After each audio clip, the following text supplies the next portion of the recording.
ನಮಸ್ಕಾರ. C9 ಕನ್ನಡ ಸುದ್ದಿವಾಹಿನಿಗೆ ಸ್ವಾಗತ. ನಾನು ನಿಮ್ಮ ಯಶೋಧ. ಖಾಸಗಿ ಹಾಗೂ ಅನುದಾನಿತ ಶಾಲೆಗಳ ಅನಧಿಕೃತವಾಗಿ ವಸತಿಯೊಂದಿಗೆ ನಡೆಸುತ್ತಿರುವುದನ್ನು ಬಂದ್ ಮಾಡುವಂತೆ ಶಿವಪುತ್ರ ಜವಳಿ ಆಗ್ರಹ. ಯಾದಗಿರಿ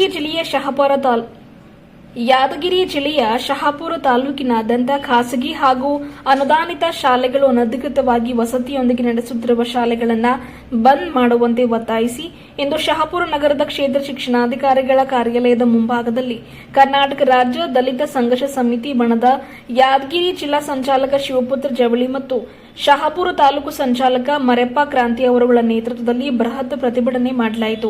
ಈ ಪ್ರತಿಭಟನೆಯನ್ನು ಉದ್ದೇಶಿಸಿ ಸಮಿತಿಯ ಜಿಲ್ಲಾ ಸಂಚಾಲಕ ಶಿವಪುತ್ರ ಜವಳಿ ಮಾತನಾಡುತ್ತಾ, ಶಹಾಪುರ ತಾಲೂಕಿನಾದ್ಯಂತ ಸುಮಾರು 60 ರಿಂದ 70 ಖಾಸಗಿ ಮತ್ತು ಅನುದಾನಿತ ಶಾಲೆಗಳು ಅನಧಿಕೃತವಾಗಿ ವಸತಿ ಶಾಲೆಗಳು ನಡೆಸುತ್ತಿರುವುದನ್ನು ನೋಡಿದರೆ ಶಿಕ್ಷಣ ಇಲಾಖೆ ಸಂಬಂಧಪಟ್ಟಂತಹ ಮೇಲಾಧಿಕಾರಿಗಳಿಂದ ಹಿಡಿದು ಕೆಳವರ್ಗದ ಅಧಿಕಾರಿಗಳು ಕೂಡ ಖಾಸಗಿ ಮತ್ತು ಅನುದಾನಿತ ಶಿಕ್ಷಣ ಸಂಸ್ಥೆಗಳ ಜೊತೆ ಶಾಮೀಲಾಗಿರುವುದು ಮೇಲ್ನೋಟಕ್ಕೆ ಎದ್ದು ಕಾಣಿಸ್ತಾ ಇದೆ ಎಂದು ಆಪಾದನೆ ಮಾಡಿದರು. ಕೂಡಲೇ ಖಾಸಗಿ ಮತ್ತು ಅನುದಾನಿತ ಶಾಲೆಗಳು ಅನಧಿಕೃತವಾಗಿ ವಸತಿಗಳು ನಡೆಸುವುದನ್ನು ಕೂಡಲೇ ಬಂದ್ ಮಾಡಬೇಕು.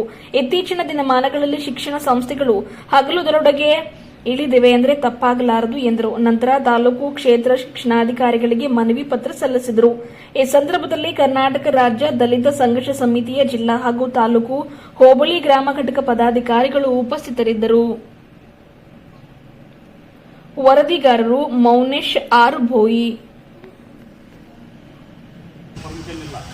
ಒಂದನೇ ಕ್ಲಾಸ್ನಿಂದ 8ನೇ ಕ್ಲಾಸ್ವರೆಗೆ ಮಾನ್ಯ ಬೇವ ಮೇಡಮ್ ಅವರು ಇಲ್ಲಿದ್ದಾರೆ. 1ನೇ ಕ್ಲಾಸ್ನಿಂದ 8ನೇ ಕ್ಲಾಸ್ವರೆಗೆ ಪರ್ಮಿಷನ್ ಸರ್ಕಾರ ನೀಡುತ್ತದೆ ನೀಡಬಹುದು.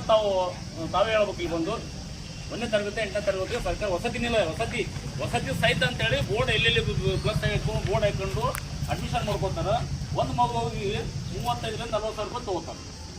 ಅಲ್ಲಿ 1ನೇ ಕ್ಲಾಸ್ 2ನೇ ಕ್ಲಾಸ್ 3ನೇ ಕ್ಲಾಸ್ ವಸತಿ ಪರ್ಮಿಷನ್ ಎಲ್ಲಿ ಕರ್ನಾಟಕದಲ್ಲಿ ಕೊಟ್ಟಿದ್ರಪ್ಪ ಅಂತಂದ್ರೆ ಇಲ್ಲಿ ನಮಗೆ ಕೊಡ್ರಿ ಅಂತ ಶಾಲೆಗಳನ್ನ ಕೂಡಲೇ ತಾವು ಭೇಟಿ ಕೊಡ್ಬೇಕಾಯ್ತು. ನಾವು ಈಗಾಗಲೇ ಒಂದು ಮನವಿ ಸಲ್ಲಿಸಿದ್ದೀವಿ.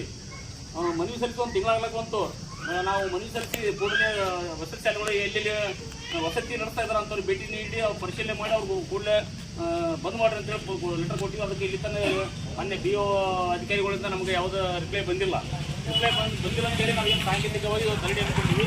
ಬಟ್ ಇದು ಕರೆಕ್ಟ್ ಕೂಡಲೇ ಅದು ಎಲ್ಲ ವಸತಿ ಶಾಲೆಗಳ ಭೇಟಿ ನೀಡಿ ಪರಿಶೀಲನೆ ಮಾಡಿದ್ರೆ ಹೋದರೆ ಮುಂದೆ ನಾವು ಶಾಪುರದಲ್ಲಿ ದೊಡ್ಡ ಪ್ರತಿಭಟನೆ ಅಂದ್ಕೊಳ್ತೀವಿ. ಸಾಂಕೇತಿಕ ಪ್ರತಿಭಟನೆ ಅದು.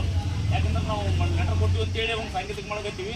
ಇದ್ರ ಗೌರವವಾಗಿ ನಾವು ಯಾವ ಮಟ್ಟಕ್ಕೆ ಪ್ರತಿಭಟನೆಗಳಿತ್ತು ಅಂತ ಗೊತ್ತಾಗಲ್ಲ. ಏನು ಕೋಚಿಂಗ್ ನಡೆಸ್ತಾರ, ಅದನ್ನು ಅನಧಿಕೃತವಾಗಿ ನಡೆಸ್ತಾರ. ಇವು ವಸತಿ ಅಂತೇಳಿ ಪೂರಾ ಅನಧಿಕೃತವಾಗಿ ಶಾಲೆಗಳು ನಾವು ಒಂದು ಲೆಟರ್ ಮಾಡಿದ್ರೆ ನಮ್ಗೆ ಗೊತ್ತಿಲ್ಲ. ಬಟ್ ಒಬ್ಬರು ಹಾಕಿದ್ರೆ ನಮ್ಮ ಸಂಘದ ಅಧಿಕಾರಿಗಳು ನೀವು ಯಾವ ಶಾಲೆಗಳು ಹೆಸರು ಮಾಡಿ ನಾವು ಹೋಗ್ತೀವಿ ಅಂತೇಳಿ ನಮ್ಗೆ ಗೊತ್ತಿದೆ ಯಾವ ಶಾಲೆಗಳು ಅಂತೇಳಿ.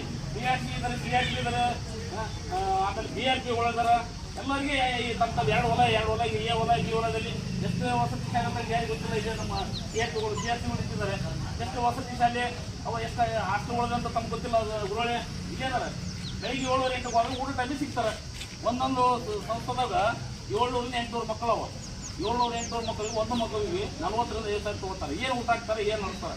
ನಾಳೆ ಮಕ್ಕಳಿಗೆ 1ನೇ ಕ್ಲಾಸ್ 2ನೇ ಕ್ಲಾಸಿಗೆ ಊರಲ್ಲಿ ಕಡಿಮೆ ಮಂದಿ ದೊಡ್ಡಲ್ಲಿ ಆನಂದ ಯಾವ್ದು ಘಟನೆ ಆಯ್ತದ್ರೆ ಅವ್ರಿಗೆ ಜವಾಬ್ದಾರಿ ಯಾರು? ಅದು ಸ್ಪಷ್ಟವಾಗಿ ಹೇಳ್ಬೇಕು ತಾವು. ನಮ್ಮ ಮನೆ ಪಕ್ಕದ ಒಂದು ಹೇಳ್ತೀರಿ ಕಾಶ್ಮೀರ ಶಾಲೆಗೆ 700 ಮಕ್ಕಳು ಅವ. 1ನೇ ಕ್ಲಾಸ್ನಿಂದ ಅದು ವಸತಿ ಶಾಲೆ ಅವ. ಜ್ಞಾನಗಂಗಾ, ಜ್ಞಾನ ಜ್ಯೋತಿ, ವಿದ್ಯಾರಣ್ಯ, ಶಾರದಾ ಸ್ಕೂಲ್, ಇನ್ನೂ ಎಲ್ಲ ಸ್ಕೂಲ್ಗಳಿಗೆ ವಸತಿ ಸಹಿತ ಅಂತೇಳಿ ಸ್ಕೂಲ್ ನಡೆಸ್ತಾರೆ. ಅಲ್ಲಿ ವಸತಿ ತಾವು ಪರ್ಮಿಷನ್ ಆದೇ ತಾವು ಕೂಡಲೇ ಪರಿಶೀಲನೆ ಮಾಡಬೇಕು. ಪರಿಶೀಲನೆ ಮಾಡಿ ಅಂಥವ್ರು ಕೂಡಲೇ ಕಠಿಣ ಕ್ರಮ ಕೈಗೊಂಡು ವಸತಿ ಬಂದ್ ಮಾಡ್ತಕ್ಕಂಥ ಕೆಲಸ ತಾವು ಮಾಡಲಿಲ್ಲ ಅಂದ್ರೆ ಮುಂದೆ ನಾವು ದೊಡ್ಡ ಪ್ರತಿಭಟನೆ